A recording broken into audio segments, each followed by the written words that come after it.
what's up, everyone? Welcome to another episode of Brown Girl Green. I'm your host, Christy Drutman, where I interview environmental leaders and advocates about the importance of justice, equity, diversity, and inclusion, as well as coming up with creative solutions to the climate crisis. I'm working to redefine what it means to be an environmentalist in the 21st. I am so excited, y'all, because this is my first podcast doing this in my new home here in Los Angeles, California. Newsflash to all the listeners out there who maybe thought maybe I was in the Bay Area and then they thought I was in New York and then they thought I was in LA. I am currently in LA, but you know, we're a global girly, we're a bi-coastal girly. We are doing this work all over with great people, great minds, and we are doing it. But for today, we are starting my new live home session here in Los Angeles. I'm here with my incredible friend and colleague, Sanjana. And we are going to be diving into the concept of taking care of ourselves and taking care of the planet. Mm-hmm. So on this show, I've talked a lot about the importance of valuing mental health, and I've talked about the need for resilience. And sometimes that word gets thrown out a lot, where it's like, be resilient, be resilient. It's kind of become the new buzzword for taking care of ourselves, that in order for us to show up in the work and to be in the world, we need to be resilient. But I think resilience, while it is an important concept, doesn't always have a roadmap to get there. Yes. And so I really wanted to take this time to have this episode with you because you are someone who I consider a very resilient person. And I don't say that lightly. And I think, you are someone that I think can really share a lot of amazing insights with our audience based on the work and the creativity that you bring to this space. So to introduce Sanjana, I wanted to just say that, Sanjana came into my life very recently in my life in the past few years in similar creative spaces in the environmental space. Loved seeing her curls, loved her energy, and felt like seeing me in a different font, but also I love that. Yeah, me in a different font, but also just your own delicious, amazing, bubbly energy radiating out into the world.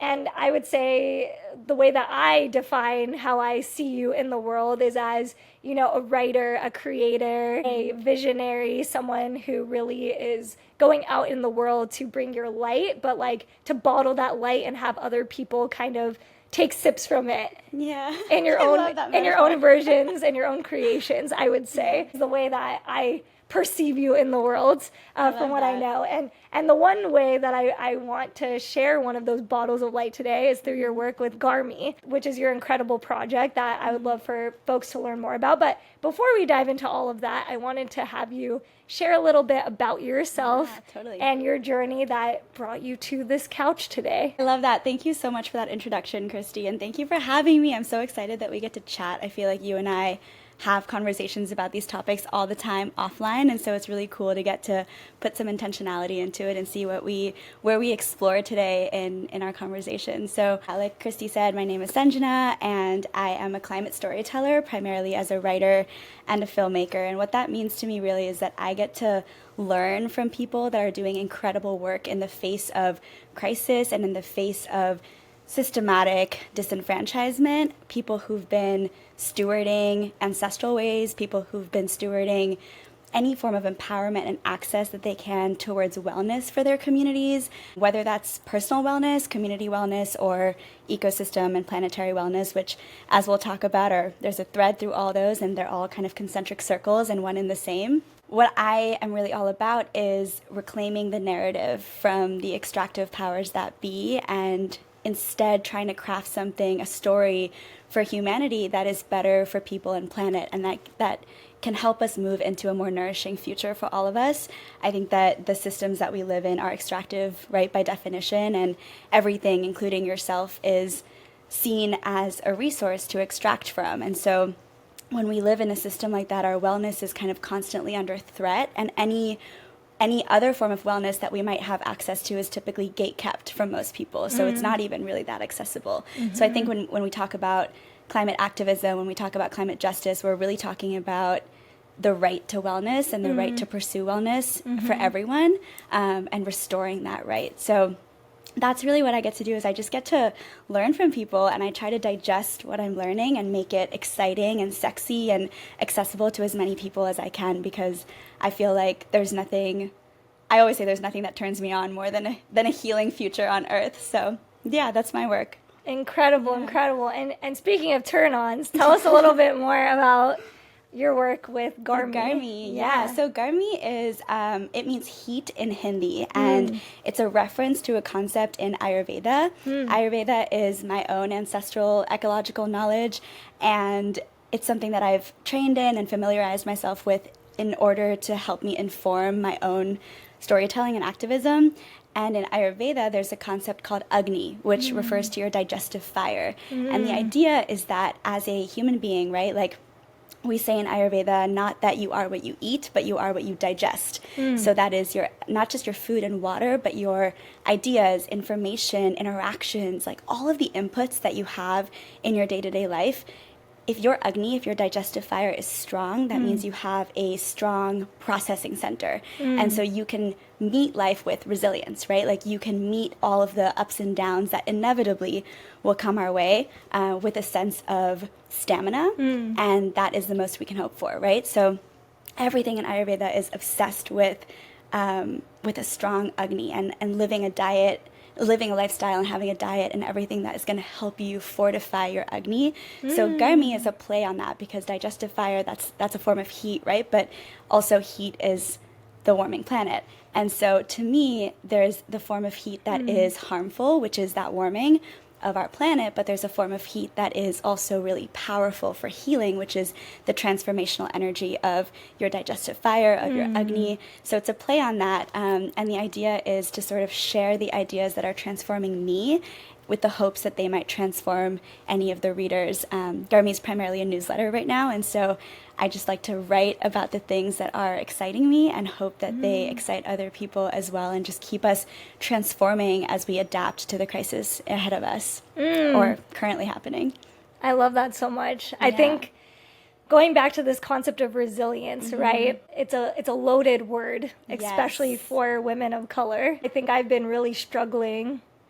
Maybe not struggling, but I find it difficult, the word resilience at times, because I think it can be this feeling of like, okay, I need to stay strong. I need to be okay. No matter what life throws at me, like, I'm going to be okay. I'm going to be okay. But what happens when you're not okay? Yeah. What happens then? Then it's like, I don't think we talk enough about resilience in the face of when things are really, really not okay, right? Yeah. And I think especially when maybe the threshold of the experiences of what we defined as what was okay and not okay gets completely like obliterated, right? Whether it's a circumstance or something that was expected or unexpected, right? We're constantly in a state of major change and transformation. And I think when I think about resilience, it sometimes feels like you have to be almost in this constant state, because if you're not in a constant state of resilience, then you're just going to get bitten up. You know what I mean? Like it's almost like if you don't practice resilience every single day, what becomes of you? Then we live in a world where like people are like, oh, rest, be soft, take care of yourself. And again, feels like, I think those messages are great, but then it's like, there's a tension there, right? Where it's like, I get it, like you need to have those ebbs and those flows. But at the same time, I love what you're talking about with transformation. Yeah. Because there's something about transformation that accepts the dark and the light for all that it is, rather than the concept of like being resilient feels like tough it out. Totally. Whereas transformation is maybe like, okay, I don't know what this is. Right. Maybe we just observe. Maybe we take a step back and see. Yes. Right? At least that's what I'm gathering from what you're saying. Yeah, I love that. And I think you're so right about resilience, because I think there's a version of it that I find beautiful, and there's a version of it that like pisses me off, because I think that like the version that's beautiful is when I think about diversity in an ecosystem, right? It's like the more diverse an ecosystem is, whether that's a community or a non-human nature environment, the more diversity, the more resilient, because if something happens, there's a lot of inputs, there's a lot of there's like a web that everything can fall into that it's caught by, right? But I think the kind of resilience that pisses me off is exactly what you're saying, where there's kind of this like systematic injustice that's being pressed upon certain segments of people, and those people, because they're formidable,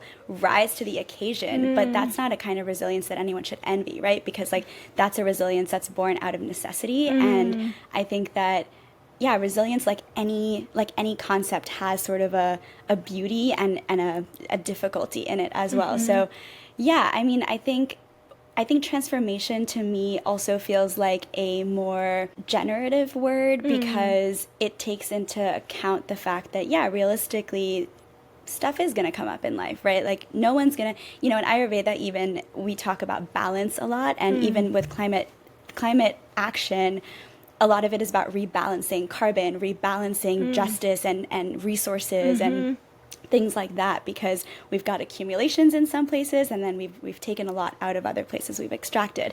So it is really about rebalancing. But I think when I first learned these concepts in Ayurveda, it kind of stressed me out, because I was like, balance, but how am I supposed to keep that balance every day in this world? And and even with the amount of privileges that I know I have, even I find balance really hard, right? So someone who might not have access to the same kinds of wellness opportunities that I have, it must be even harder. So in my head, I was like, this sounds impossible. What is the pursuit of balance? That feels like a fool's errand. And what I've learned, the deeper that I've listened to my teachers in Ayurveda, is it's not about staying at balance. It's about knowing that imbalance is a part of life, but building tools to rebalance whenever you can. And to me, that's a bit of what transformation is as you drink in inputs from the world around you, how do you process them? How do you fortify your processing center, your digestive fire, your Agni? How do you keep that strong? In the West, we might call it like the gut-brain axis, right? Like how do you keep your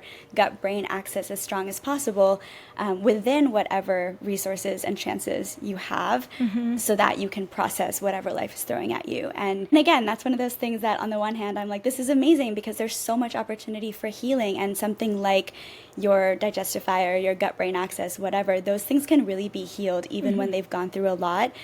But at the same time, the things that are healthy for those parts of your body and your system are, again, typically gate-kept and behind a paywall. And so it is really hard, because like you're saying, we're saying, rest is resistance, and rest is resistance, but who gets to rest? And what does rest look like? And it's not always like sleep. It's just like getting to power down the stressors in your life is what rest really is. And not everyone has the chance to unsubscribe from stressors, because there are certain things that you just have to deal with sometimes, right? Like they're out of your control. So it's just kind of a question of like knowing how to curate what you can, and then knowing how to nourish yourself in the face of whatever you can't control, right? Which is life. Which is life. It's just like life be lifing. Yeah, for real. And I think, like there is always this discussion where like, I just remember it being this really jarring experience where like I obviously came from like a university background, was getting into activism at UC Berkeley, was very like my mental health deteriorated doing student activism. And that was a big reason I kind of stepped back. And, I had like the privilege to do that. But like, it was also like,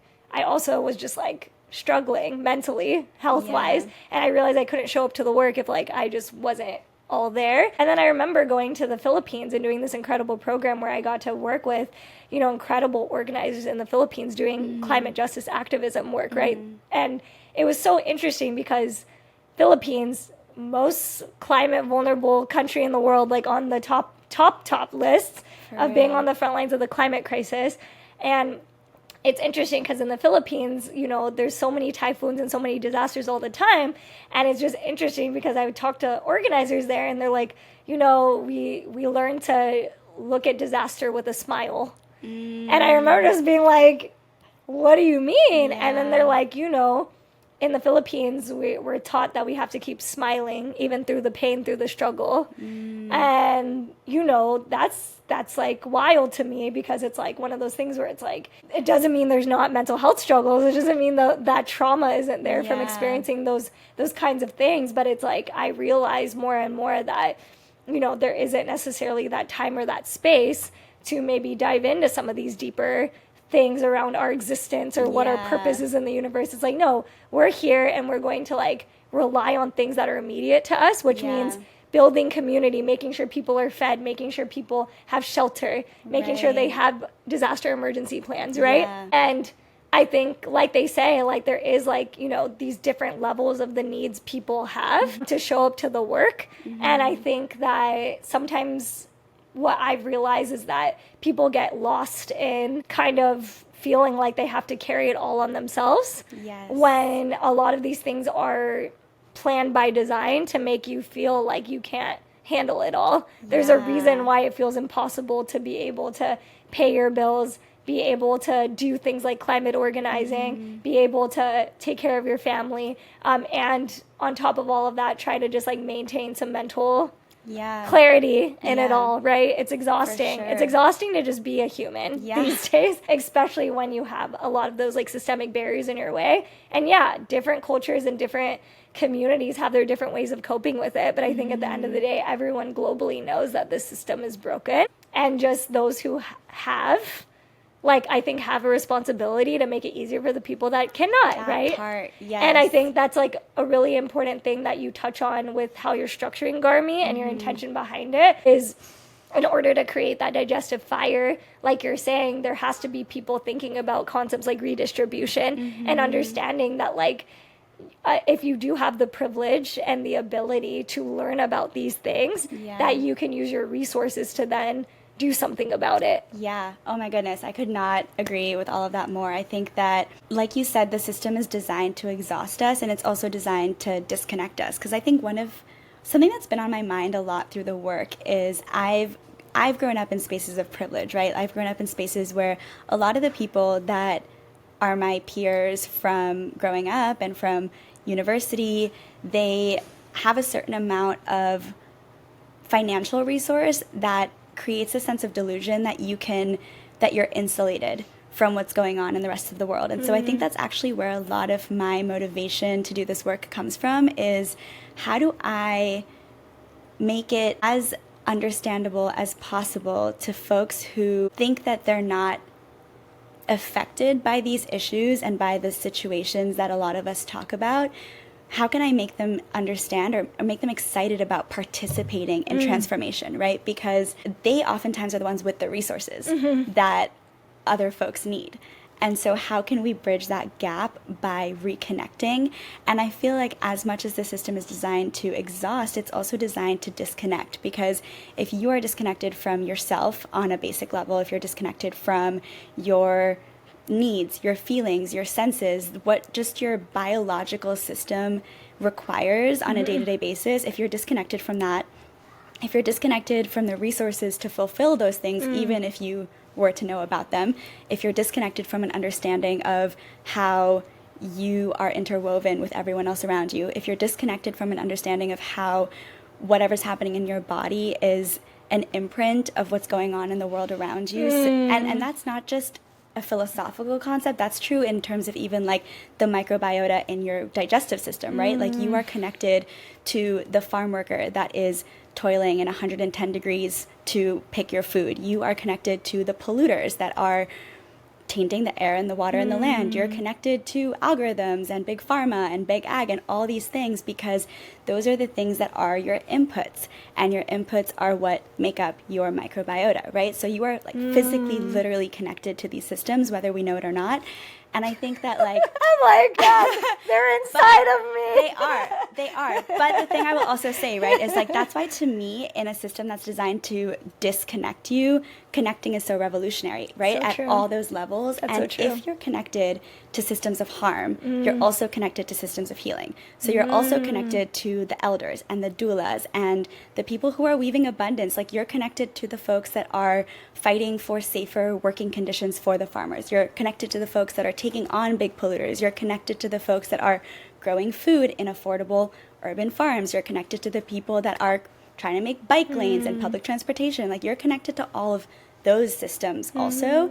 And I think that's important to remember, because I think sometimes it's easy to think of the system as like only the things that are harmful and forget that there are people building parallel systems that are meant to address that and that are meant to give us alternate ways of living. And those are the most dangerous things to the status quo, right? Because it shows that there is a viable alternative. And that harm does not need to be the baseline. So I think as much as, you know, whenever there are days where I'm like, oh my God, I hate that eating healthy is so out of reach for so many people, and that even for me, even if I can reach it, it's so much of my money that goes into that, right? And like, which again, I'm grateful that I can even make that choice, but it shouldn't be that way. It's a human right. Yeah, 100%. Right. And that makes me mad. But then you meet people that they're addressing those needs, and you're like, people have known this for hundreds of years. Like, they have nothing has ever fully snuffed out the revolutionaries, right? And I think that's important to remember too, because that's imprinted on us as well. And so my thought is always like, how do we get more people to know about that and more people consciously invested in that, especially folks with resources? How can we show them that because of all these interconnections, when we talk about planetary health, we are actually talking about personal health, because they're one and the same, right? So if you have resources, folks with resources, like, put your resources towards these things, because they're good for you, right? They're good for everybody. And that's why, to your point, when you have the privilege, there is that responsibility to share your resources with folks that are going to do amazing work with it, because when you're sharing, like, that responsibility is a responsibility to yourself and like your own family, right? And I think we tend to think of ourselves as these like closed circuits, this idea that like, oh, I can become a billionaire and build a bunker or like go to Mars or something like that. And it's like, good luck, because the thing is, we're social creatures, and that is reflected not just in our daily need for interaction, but also in our literal physical microbiomes, right? Like, if you don't have a diversity in your body of these bacteria, you have 40 trillion bacteria just in your gut and only 30 trillion cells in your human body. Wow. Which is why 30 trillion human cells in your human body, 40 trillion bacteria cells in your body. So you are kind of like more bacteria than you are human, Wow. which is amazing. There's a community within you, is my point, right? So even if you think that you're like this like closed circuit, you're not, because you have like 40 trillion bacteria within you that just you need to survive. So it's just a reminder that you just can't possibly not be interconnected, right? Yeah, I think definitely when it comes to understanding like our interconnectedness, I think there's a lot of beauty with that, right? It's like, our space in the universe and the cosmos, right? Where it's like you feel like you float between being, this human being, but also being this energy, this otherworldly, Right. self. And I think there's something really beautiful in the potential of that, right? Where it's like, if we can understand our own humanity and understand, be curious about like, what are we made of and why are we here? Those bigger questions. The spirituality around it, but also the practicality of it, of like, okay, like, I think a lot of people are living in the mode of like, let me do things quick, hyper consumption. I need things quick. I need it convenient. I need to numb myself. I need to not feel these painful things, and I need to just survive, right? Yeah. Most people are operating like that in this world, because taking the time to really feel your feelings is excruciatingly painful. Ooh, yes. As I've experienced, like, I've actually taken the time this year and this summer in particular to actually down. And it's been the most debilitating, dysregulating, painful, horrible time of my life, but also the most transformational. Yes. And they don't tell you about that part. Yeah. I don't know how much you talk about that in GARMI. It's like, oh, it's not going to be... There's obviously a lot of joy. There's so much joy. And I want to get to that later. I want to take a moment to give space for the pain. Yeah. The pain of transformation, right? People, like, let's say your audience, the people that are reading GARMI and are in these spaces, they may feel a lot of pain to wake up to recognize how they are interconnected to systems that are actively exploiting and hurting other people, right? 100%. That's a painful thing to wake up to. Yeah. To understand that you are playing a role in that, whether you like it or not. And how do you stay in that pain, instead of just being apathetic? Yeah. Instead of just saying, well, it is what it is. Yeah. I'm going to continue to benefit from it. Yeah. What is my incentive here to actually care? Right. That's such a good question. So how do you... Yeah. I think about that as like growing pains, right? And I think it's so valid. It's something I've only learned in the last few years, even, is how to your point, like, face emotions head on and let them in and let them do what they need to do and tell me what they're here to tell me, because without that, there isn't any transformation, right? Because then I don't even know what I'm transforming towards, and I don't have something to transform away from. I don't have the information that I need. So I feel like our emotions are indicators, and they're sort of way markers, and they're not always fun. And I think that I've had to learn that. Like, I've had to learn that hard emotions aren't something to fix with a smile or fix with a solution of some kind, right? Because sometimes they're just there to be like, this is how you feel. And I actually think that's really, really a big part of what I explore with GARMI, which is this idea of sensuous socioecology, which I can break that down because that's kind of a mouthful, but it's also a phrase I just sort of made up, but it stands on... Coined it! But very much stands on the shoulders of giants, right? Like, stands on the shoulders of people who I've been learning from, like Adrienne Maree Brown and pleasure activism, for example, or Audre Lorde. So to break it down, basically sensuous means relating to the senses rather than the intellect, right? Sensuality, as defined by Evian Whitney, means the practice of paying attention with your senses, so like your five senses, right?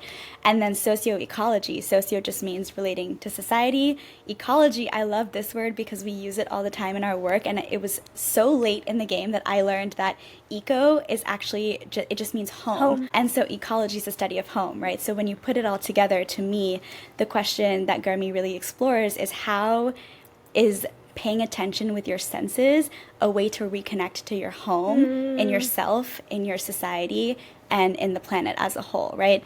And I think that senses are not always going to give you pleasurable information, because sometimes they're there to protect you. Like, they're there to be like, this hurts.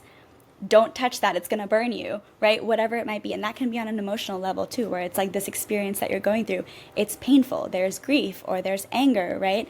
And I think that it's necessary to hold those things. And to me, the way that I can sit with it is by knowing that it's impermanent. And that doesn't mean that it's going to go away forever, but that I won't feel that way forever, right? Because the anger that I feel at the systems, I'm always going to feel that. I'm always going to feel angry, but I don't feel angry in every moment, right? And so I think one thing that helped me when I started to come into this work and realize just what the fuck was going on, like, and how deep how deep everything that's going on is, because that is earth-shattering, right? It is. When you realize what's going on with the collapsing of ecosystems and how intentional it is. I think that is what broke my heart. I don't think it didn't even hit me the same way when I found out what was happening. It's when I found out that the systems were designed by specific people who knew what the hell they were doing, who knew what was going on, and who knew that it depended on the extraction of not just natural resources, but other people, right? And like other non-human beings. And I think it just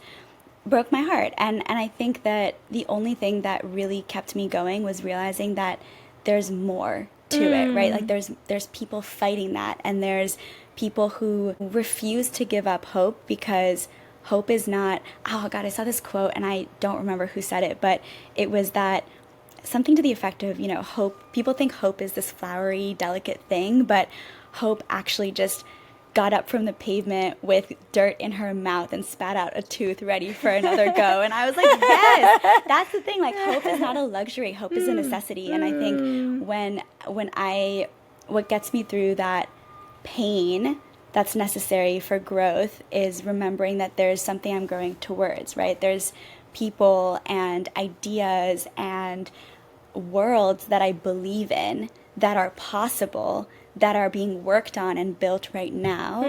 And then I'm like, okay, I can be angry. I need to be angry because it reminds me what's important and what's not working. But I don't need to stay in my anger, because there's something else to do. There's something else that requires my energy that I need to be present for. So, incredible.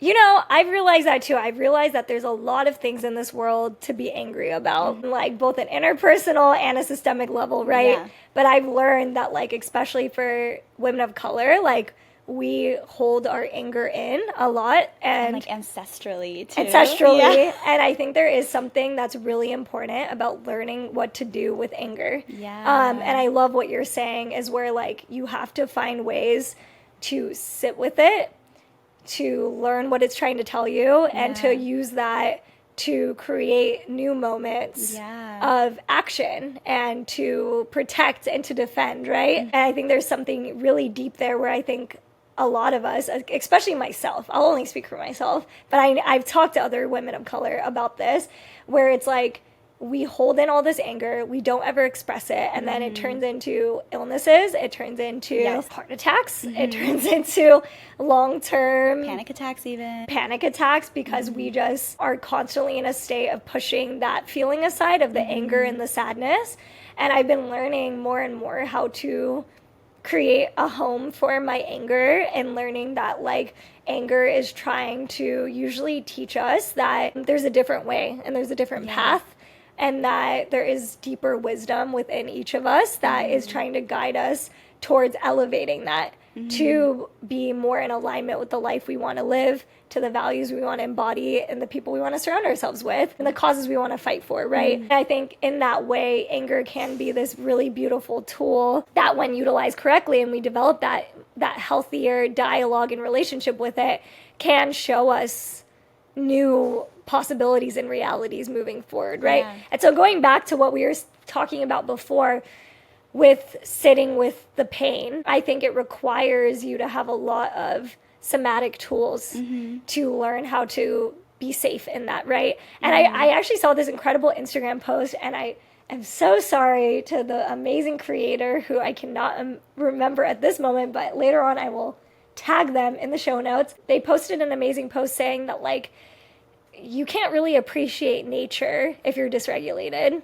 Yeah, true. There has been many times where maybe I've wanted to be like, let me go to a forest and go hug a tree. And I sit there and why isn't it working? And I am spiraling and I am like just angry and I'm upset, and maybe I didn't eat enough and maybe I didn't prepare myself to be in that moment to connect with nature. And unfortunately, as much as there is amazing studies that show that like things like forest bathing and being in nature can, you know, on a cellular level heal us, we can't really do that if we are not in a safe sense of being. And I've learned that the hard way. Like I've tried so many things. Like I've tried, you know, exercising, working out, doing all these things. But then there's just times where you just have to sit and you just have to realize you're still running away from the feelings. Totally. And I just realized that like this year, you know, in my 29th year of life, like it took me this long. Because like, I think for a lot of us that especially do activism work, we tend to have a habit of intellectualizing our feelings. Because we're like, well, it's the system, it's this, it's that, it's this, it's that, it's that person, it's that broken thing, it's XYZ reason. But like, you can go on and on the why. But deeper, it's not going to remove the anger and the sadness. Because then you're just stuck there. Then you're like, well, yeah, this sucks. And this is where I'm at, and this is where I'm going to be. And I even felt that way this morning. Like I was feeling this very like victim mentality in some ways of like, yeah, like things are effed, like the world sucks, like there's nothing we can do, planetary collapse, you know, all of the climate doomism in the world, right? But like that's really just a cry from like the earth and your ancestors that's just telling you that like you just gotta sit and cry and feel freaking pissed.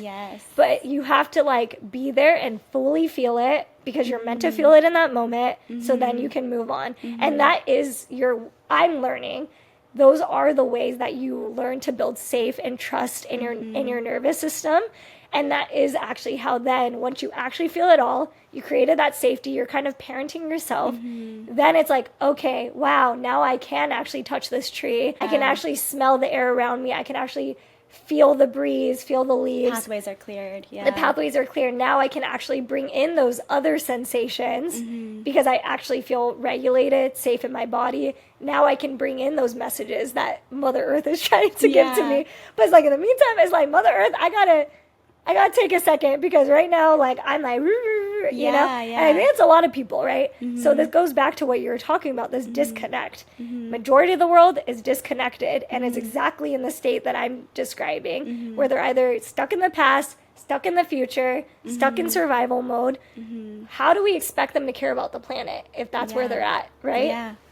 Well, one thing I would say, too, is, like, that anger and all those emotions, that's Mother Earth too, right? Because you're also Mother Earth. And so I think that when that's just a more pressing need that she's giving you right now versus going to hug that tree. She's like, the anger is the priority right now, right? And I think about that a lot, because I think about how when you engage in anything that is healing for yourself, you are healing the planet because you are a part of the planet. And so you're healing a piece of the planet when you're healing yourself, right? So it's really important to do that and to take that time.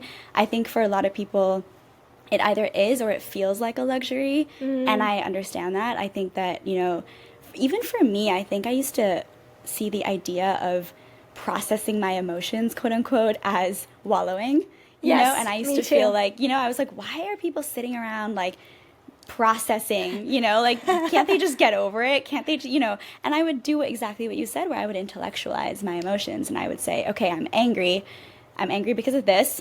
Let me move on, right? And the metaphor, I have two metaphors that come to mind when I think of that, right? One is when I think about composting. If you have food scraps, right, and you just like dump them on top of the soil, they're just gonna rot. You have to take the time to dig a hole, put the food scraps in the hole, cover it back up in order for those food scraps to become nutrients in the soil so that whatever's next can grow. So if I'm just dumping my anger off to the side somewhere, it's just going to rot. It's not going to go away, and it's not going to integrate. It's going to get bigger. It's going to get smellier. It's not going to integrate into the soil and give me anything worthwhile. It's not going to transform, right? Because I'm not digesting it. So I think that's another, like, composting is soil digesting whatever you're putting inside of it, right? It's digesting it and it's making it nutrients. And if I'm not taking the time to dig it in, then I'm not digesting it. I'm not applying my digestive fire to it. I'm just letting it sit there and I'm letting it rot. And I'm also letting it go to waste because there's stuff in there that could be really valuable to me, but I'm just letting it sit there. That's the first metaphor. And the second, which is just a little bit funnier, is I think about anger as like a friend, and it's a friend who's come over to like give you something, and it's like you open the door, you see it, and you shut the door on it. And that friend's going to be upset because they're going to be like, I brought you something, you didn't acknowledge it, you didn't say thank you, you just shut the door on my face, and so I'm going to build some resentment against you.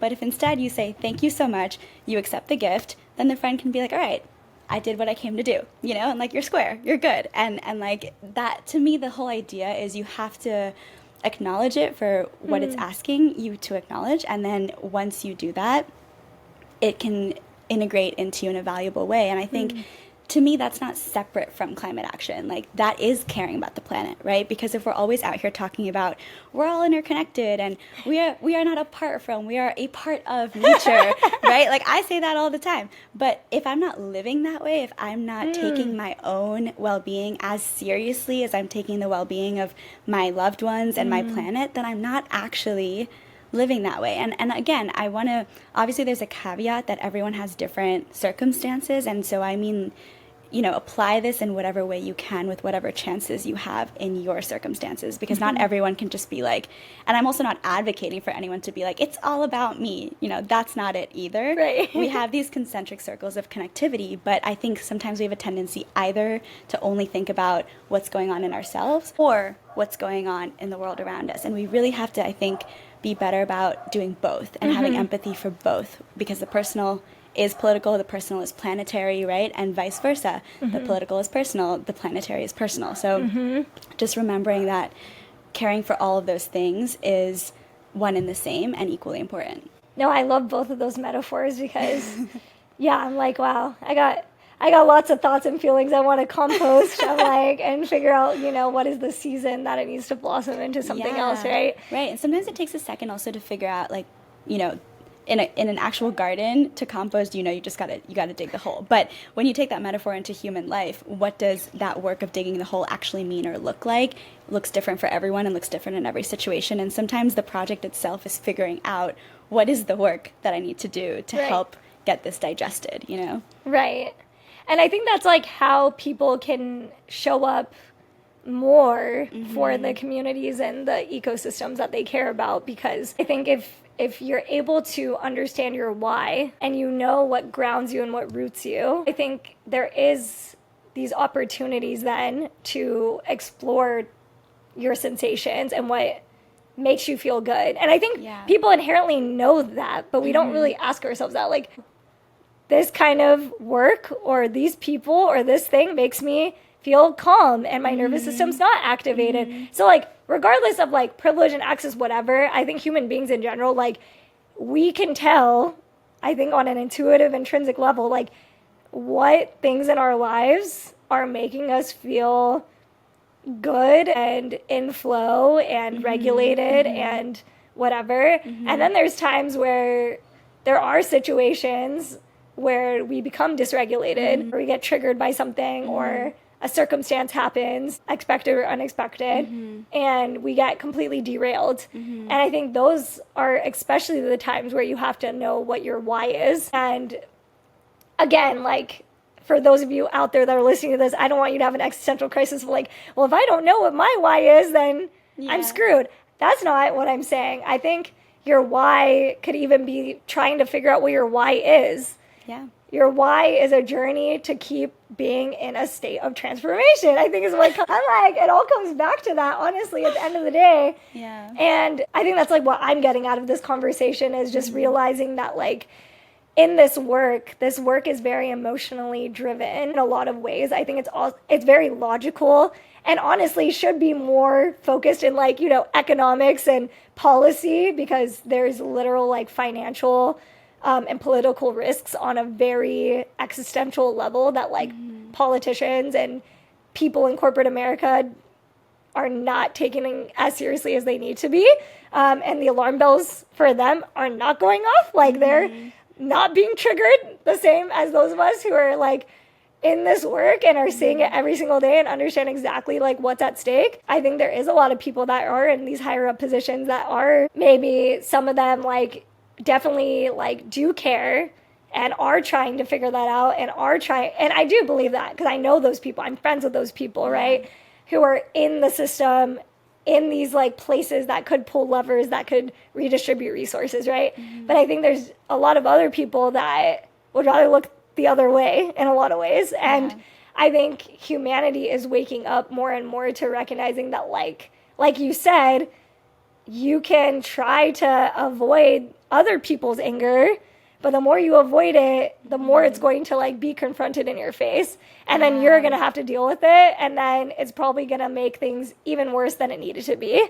Yeah. And I think of that on like both an individual level to like a systemic level, that not to be like, oh, time is running out. But I think there is this feeling of like, there's so much we could be doing that we still have a lot of time and resources and ability to do it, but we need people to like wake up. And but I think in order to wake up, it requires like people to be able to do this like emotional somatic work. I genuinely believe it because I don't think showing people data, screaming at them like with the data is really working. Yeah. So I think there has to be some more like emotion, teaching people to tap in and not just tapping in for like their own individual healing, but for them to take that healing and to be like you said, you've gained these tools. Okay, now I can show up and understand. If you really dive deep, you will understand that your suffering is tied to my suffering,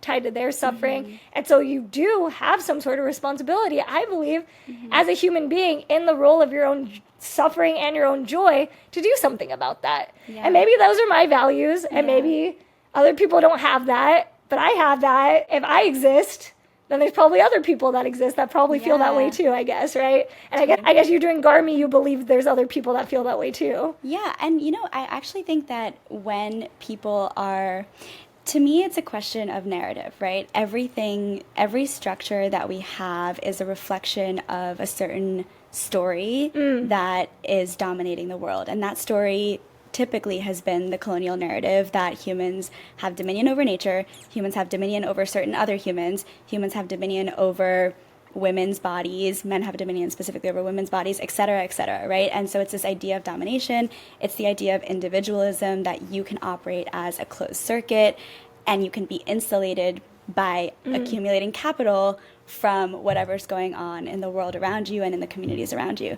And we know that that is not the only narrative that exists in the world. There are communities around the world that throughout history and to this day have operated from a completely different set of assumptions, right? And even when you think about economics based on what we're saying about ecology, economics is just the management of the home, right? So it's like, how are we going to allocate resources?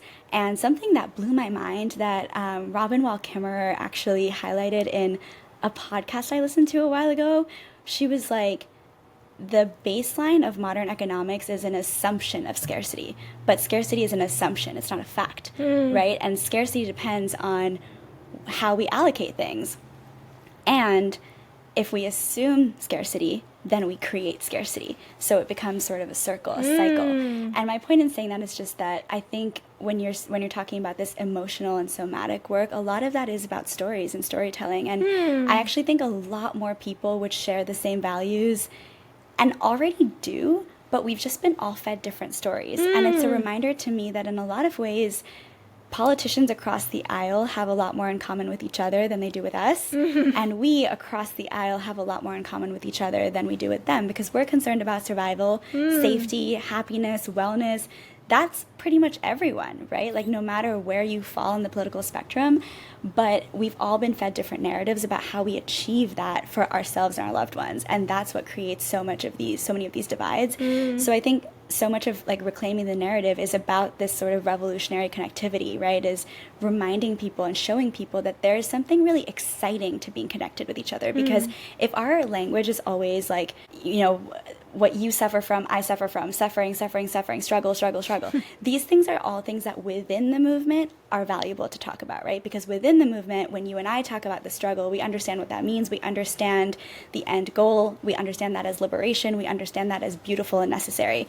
But if you're talking to someone that is new to this and does not want to do work because they probably already have a lot of work to do to survive in their own lives, then the idea of doing more work is not going to be appetizing. It's not going to be appealing. It's not sexy. Like, it's like, I'm tired. I'm already doing so much work to survive. Why should I do more work to protect people I don't know and to protect ecosystems that I don't understand, when I could just do what the system is telling me and like make my money and do my thing, keep my head down and get my, you know, whatever, my benefits, my blah, blah, blah, all these things, right? And not think about this other stuff that is going to add so much stress to what's already on my plate. And so I think a lot of, you know, in any movement, and I think of Deepa Iyer's ecosystem of social change, right? Like in any movement, people serve different functions. I think my function is to figure out how to take all the amazing things that I'm learning in our movement and shout them outside of our movement.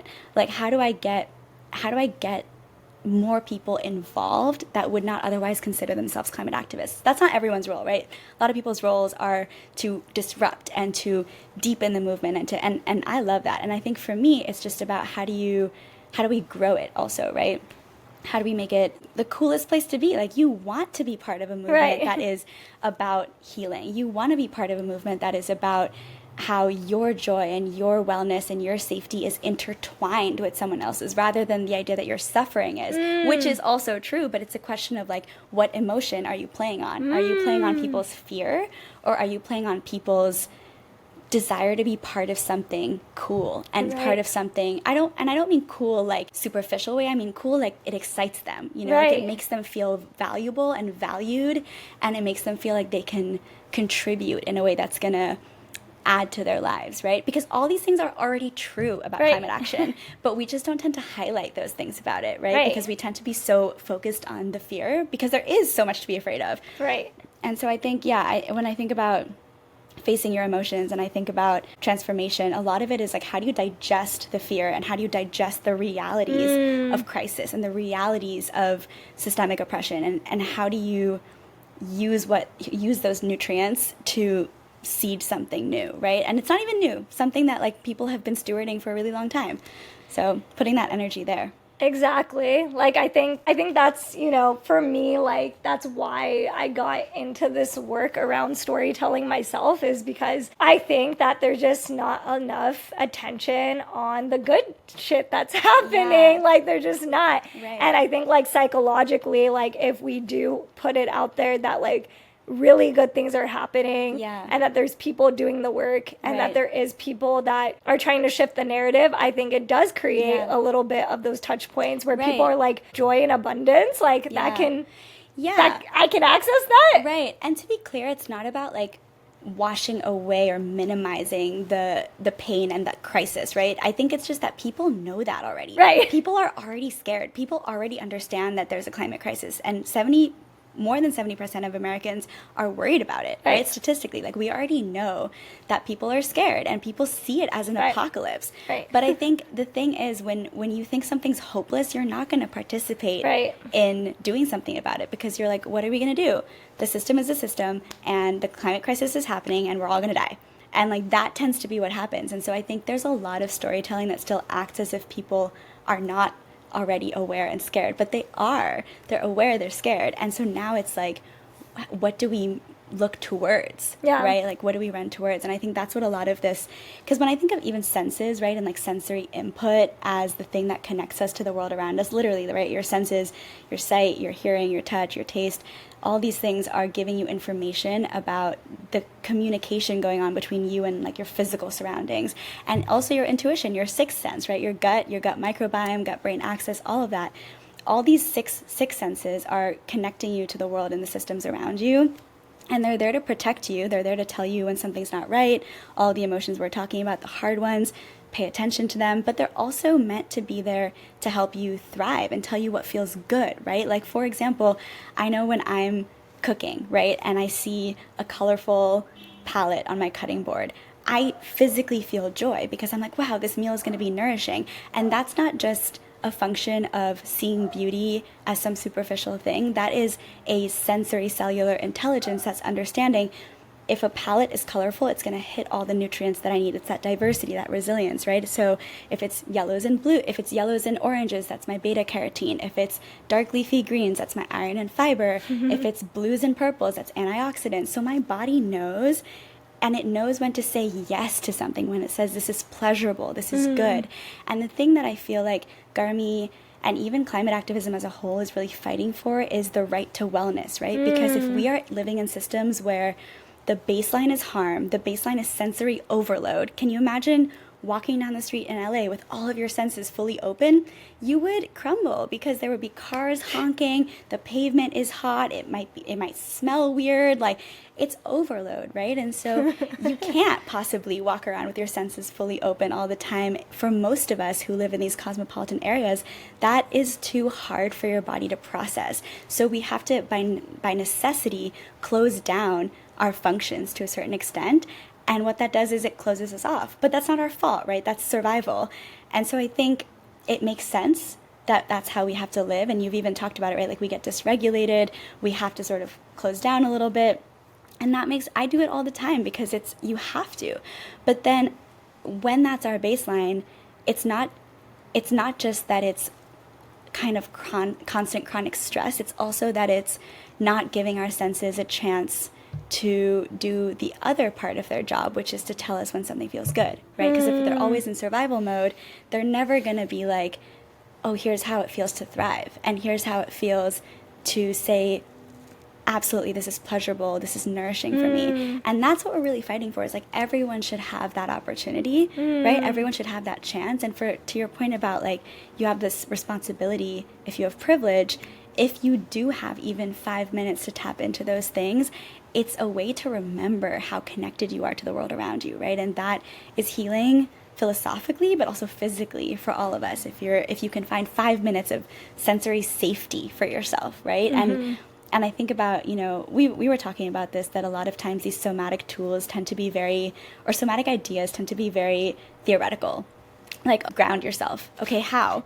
Like, I would love to. Let me know how. And I think for me, so much of what I've thought about is, if I'm talking about accessible wellness, then what is accessible, right? Because if I'm asking someone to, or if anyone's saying like the only way you can be well is by leaving where you are and finding trees and finding a park, and some people can totally do that, right? But go fly to Bali, yeah. Or even like go to the neighborhood park. Maybe you are working right now. Maybe you don't have time to like go down the street to the park, even if it's down the street. So how can we play with what you have literally where you are? No props, no required setting, nothing, just literally your own self. Because if we can find a way to do that, then that means that we can truly practice what we're preaching about, how we're constantly connected to everything around us, right? So I think about that when I'm thinking about building like sensory meditations or sensory practices, is how do you actually do it wherever you are versus having to go somewhere or get something or pay for something, right? And yeah, in Ayurveda we say you are your own healer, and that's what I always think about.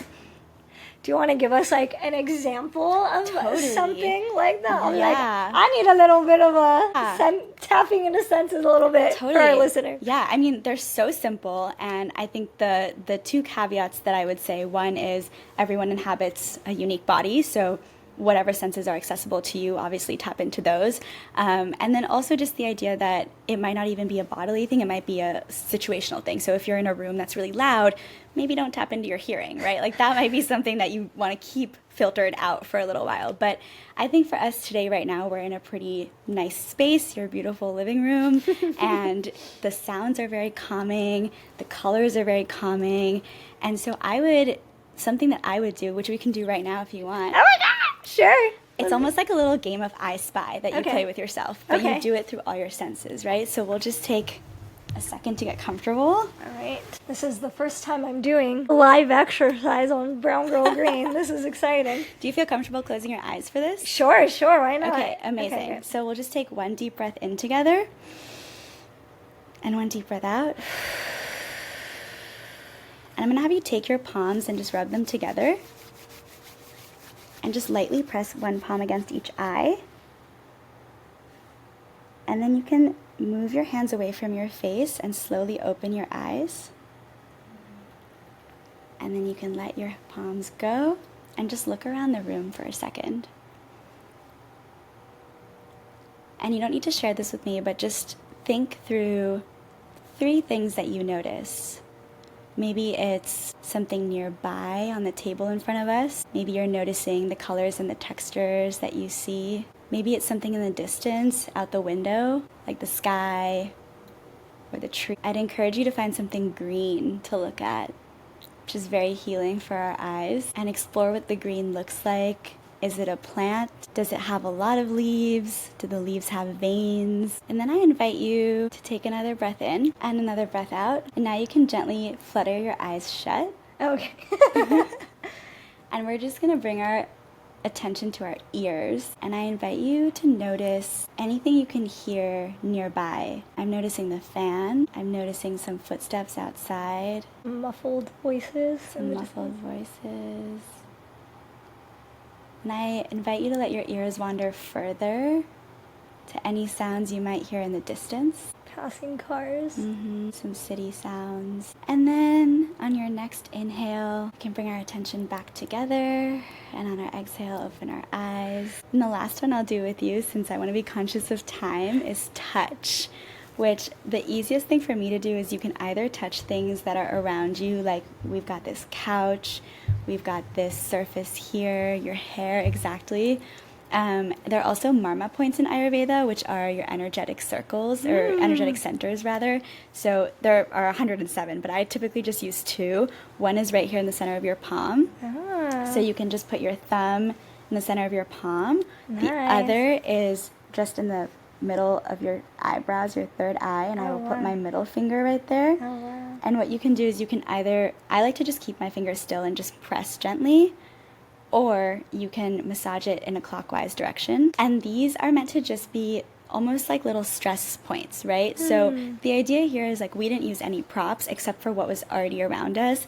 And I do that intentionally because I want people to feel like they can do that wherever they are. So sometimes, as an example, right, like I'll be in a kind of stressful meeting or conversation with somebody, and I can't be like looking around like, oh, what do I see over there, over there? I can't be like sniffing and like connecting through my nose, but I can, under the table, just like press my palm a little bit, and that just grounds me back into myself, reminds me I'm here, I'm good, I'm a biological being, and I need to make sure that I'm eating, I'm drinking water, etc.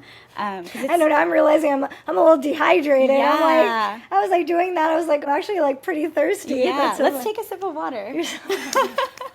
I'm like, I'm engaging my senses and I'm dry. No, it's hilarious. That was great. There we go. But the reason I like to do this is because you can go through any or all of your senses. You can even check in with your sixth sense. I like to think about, what's my intuition saying today? How does my belly feel today? What have I eaten? What have I had to drink? And doing this is a way of just grounding back into yourself as your first home, right? Like your physical being as your first home. And that's the way that you experience your other homes, your communities, your planet, right? This is your first home. And the other power in my mind to doing this is that, again, in a system that is designed to disconnect, connecting to me is so revolutionary, and the revolution, as so many people will say, starts within. So this is a way of using your senses to stoke that revolution within, to keep that digestive fire strong. And I think it's really powerful work, because when you are tapped into your senses and to your intuition, so all six senses, you can feel when something's right and when something's wrong. And you won't stand for the things that don't feel right, right? Whether that's for yourself, for the people you love, or for the planet as a whole, you'll be like, I know that's wrong. I know something's up with that. But the more disconnected you are, the more pliant we're likely to be to extractive forces, because we're not realizing when something feels wrong, or when something feels like it's us. And so the more we can be connected, the more we can sort of opt out of whatever is within our power to opt in or out of, we can be a little bit better about those things, right? Yeah. So that's the idea behind it. I love that. And thank you for doing those exercises. Thanks for doing it with me. Yeah, I'm definitely going to keep practicing those, because it definitely made me like even wake up to like recognizing my own space and noticing like a tree nearby that I've never even like really looked at that intentionally and things like that. So I really appreciate that. It's like silly simple, but that's what I love about it. I'm just curious, like, as you've done GARMI, like, how have you seen yourself transform in the process? Like, as much as you have readers, you're also like the creator behind it, and the intention is for you to evolve over time, right? And explore that. So how has creating this transformed you? That's such a good question, and probably one I should reflect on even more on my own, but like in my own time. But I think when, let me think about that one. I feel like that's something I really, really want to like journal about at some point, because I think it's done a few things for me. First of all, I think it's made me be more public about learning and changing my mind, and it's made me more honest about the fact that I didn't know all this stuff. Do you know what I mean? Because I think sometimes in environmental spaces, there's this tendency to be like, I've always known that this was this and that was that. And I'm like, no, we all learned somewhere along the way. Most of us, right? Because like most of us grew up with I grew up with a very colonized mindset, and I didn't know that. And it took me a long time to unlearn that. So I think that transformation is something that I explore on GARMI sort of retrospectively. But the way that it's transformed me in real time is I think that it's helping me be more open about how much I'm learning and how each learning is alchemizing differently in me. Does that make sense? Like everything, every newsletter that I write is something that's on my mind. It's something that I've recently been pondering myself, and that I get to then share with people. So I think it keeps me on top of my development, but I think it also kind of forces me to practice what I preach, because I think that's something that I've gotten away without doing in the past. You can Sorry, my life. You can be academic about these concepts all day long. You know, you can be like, this is what the system does, and this is how it should be instead, and this is what people could do and should do, and whatever. But again, with this idea of the personal is political, or the revolution begins within, I think for me, GARMI is my way of almost being accountable to the revolution within me. And if I am writing about these things, every article that I write, at the end of it, I'm like, I really need to take this advice. You know, I really need to incorporate this into my own life. And even as an example, this latest one was about the gut microbiome. And as I was writing it, I was like, my Ayurveda doctor has been telling me this, and I have been sort of a little lenient about it, and I really need to recommit to these things. So it helps me keep my compass pointing north, I think.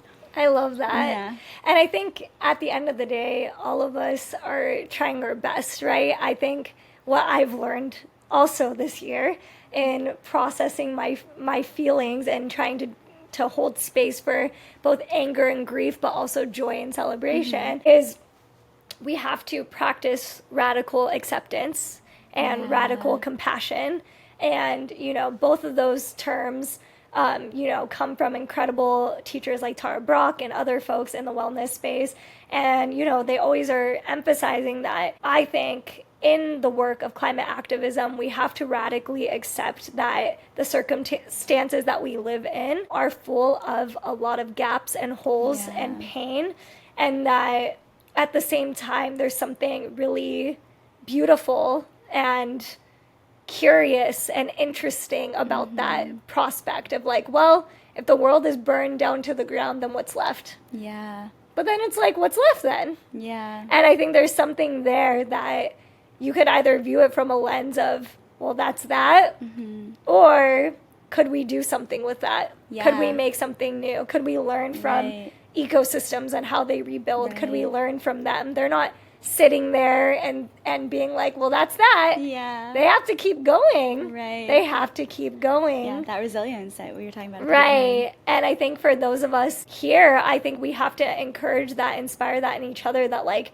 we can create spaces so that way we all can feel like we can accept ourselves, accept each other, our place in the world. And I think at the end of the day, I think that's what actually people are really seeking out, is people want to feel like they're a part of something bigger. They want to feel like they are contributing somehow to something more beautiful and more prosperous in the world. Yeah. And I think we've never had a better time than now to do that, in taking care of the environment, in thinking about how we are protecting resources for the next generation. I think it is something that is both existential, but is this opportunity that I think can make all of us change in really beautiful ways on a personal level as well.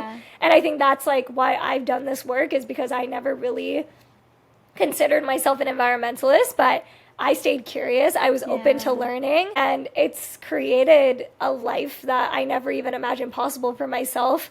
Getting to meet such incredible people, getting to have experiences to learn about how to connect to the earth in ways that I never thought were possible. And so I would say that I am a product of someone who actually took the chance to explore transformation. And I can say very confidently that as much as it's made me learn almost too much about what is up in the world, it's also, I think, made me a better person. And in a weird, selfish way, but collective way, I think that alone should be a reason why people should consider exploring these kinds of concepts. Totally. So with that being said, I'm just really grateful that you came on the show today. Yes, thank you for having me. Yeah, sharing your wisdom with GARMI. And so how can people learn more about you, learn about GARMI, support the work? Plug it in. I love it. So you can subscribe to GARMI. It's a Substack, garmi.substack.com. That's GARMI. There is an Instagram. I never use it. But you can follow my personal Instagram, which is SANJ and 3 underscores. Incredible, incredible. Well, thank you so much for joining us. Thanks, Christy. Yeah, check out GARMI, and I hope that you all check out, some of the exercise we listed below. I'll have Sanjana share some more resources of any like books and things, and maybe even GARMI Substacks that like you'd want to plug for people to read and ponder on, and questions they can lead through their lives. But I think if we take anything away from today's episode, is that it's important work. And even if this episode doesn't resonate with you right now, because maybe you think somatic stuff is woo-woo, and maybe you think... That was me at one point in time, oh, too. Definitely me. Yeah. I hope that you bookmark this somewhere down the line and know that you're not alone in holding really big feelings during really big, scary times in the world, and to understand that that's all normal, it's human, but that I do think we all have a responsibility to act in whatever means and abilities that looks like, and especially to do it for those who cannot. And so with that being said, I hope you all enjoyed today's episode, and make sure that you continue subscribing to the Brown Girl Green podcast wherever you get your shows. Leave a rating. It really helps. Thank you to all the folks who always leave reviews on my show and give me 5 stars. Keep it honest, keep it real. But if you really meant that 5-star, I love you. They do. And and make sure you subscribe to my YouTube channel, youtube.com/browngirlgreen, where you're going to get to watch the video version of this podcast and see the visuals of what we were talking about today. And make sure to follow @browngirl_green and the @browngirlgreen podcast. Catch you on the next episode. Thanks, y'all. Bye.